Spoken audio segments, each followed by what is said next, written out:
Hello बच्चों। तो प्रश्नावली 3.1 पढ़ रहे हैं। इसमें अपने निम्न समस्या में रैखिक समीकरण युग्म बनने हैं, ठीक है, और उसको ग्राफ विधि से हल कीजिए।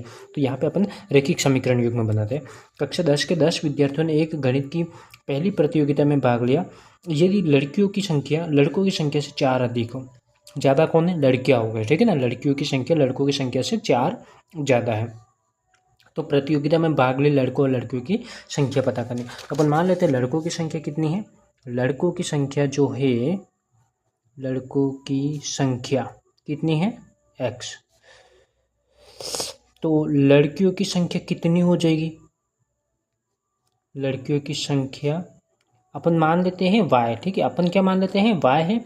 लेकिन ये y कितना हो जाएगा सर? ये x जो है उसमें 4 जोड़ेंगे उसके बराबर आएगा। लड़कों की संख्या से 4 ज़्यादा बोला है तो y इक्वल टू ये बन गया, ये बन गई पहली समीकरण।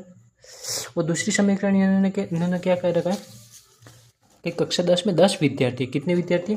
10। तो 10 में लड़की और लड़के दोनों शामिल है। तो लड़कों की संख्या और लड़कियों की संख्या दोनों को जोड़ेंगे तो कुल विद्यार्थी जो कि है 10। तो ये बन के मेरी समीकरण नंबर 2। अब दोनों को मेरे को सोल्व करना है। सोल्व करने के लिए मैं क्या कर लेता हूँ, या आप y की जगह पे आप ये वैल्यू रख सकते हो, या x की जगह x ही है, प्लस y की जगह पे आप ये पूरा का पूरा मान रख लो। x प्लस 4 बराबर कितना रख दिया आपने? 10।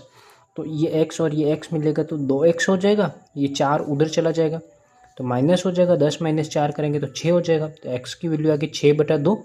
तो कितना आ गया x की वैल्यू? 3। तो x 3 आ गया, मतलब ये x क्या है? लड़कों की संख्या अपने को पता पड़ गई, ठीक है। अब अपने को लड़कियों की संख्या निकालनी है। लड़कियों की संख्या में सिंपल x प्लस 4 कर देंगे। और तुम्हें अगर पूरा करना हो तो तुम क्या करोगे? इस तरीके से लिखोगे, x का मान कितना है? x का मान x बराबर 3 लिख दो, है ना। x का मान समीकरण नंबर 1 में रखने पर यहाँ पे क्या हो जाएगा? y की जगह y लिखोगे, x की जगह आपने 3 रख दिया प्लस 4। तो y बराबर आ गया आपके पास में 7। तो y क्या होगी? लड़कियों की संख्या अपने पास में 7 आ गई है।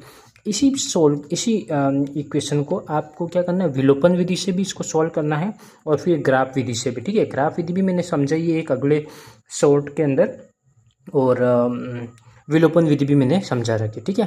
तो आंसर यही आएगा। तीनों विधि से आप निकालोगे आंसर इतना ही आना है, ठीक है। इसमें कोई फर्क नहीं पड़ेगा। समीकरण बनाना अच्छे से सीख जाना चाहिए अपने को।